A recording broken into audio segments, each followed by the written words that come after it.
Hi, welcome back. Thank you for being here. Today I'm gonna make zucchini bread.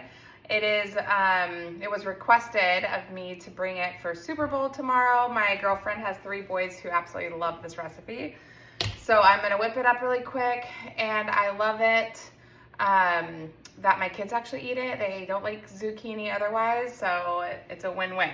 Okay, in the bowl here is a 1 3/4 cup flour, all-purpose flour already. And then I already measured out the baking powder, baking soda, salt, and cinnamon. For the salt, it's 1/2 teaspoon. I did sea salt. For the baking soda, it's 1/2 teaspoon.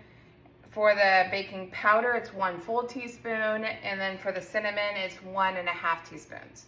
So I'm gonna add that to the flour and whisk that together.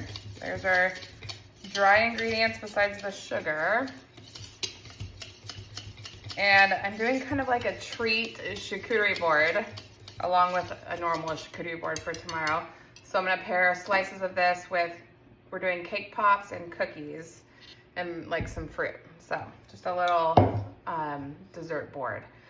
And then for our wet ingredients, we are gonna start with 1/2 cup of oil. This is canola oil. I've done this with avocado oil as well, and it's turned out wonderful. And then I'm gonna add 2 teaspoons of vanilla extract. 1.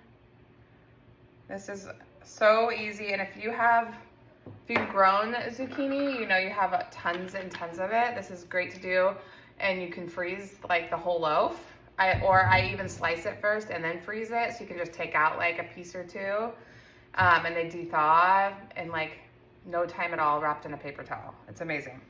Okay, and then to this, I'm gonna do our sugar, which is 1/2 cup of brown sugar and 1/2 cup of white sugar. And I'm gonna whisk this together. And then I'm gonna add in 2 eggs right into here. 1,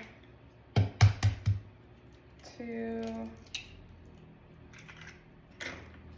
Get this whisked in, and then it's called for 1/4 cup of sour cream.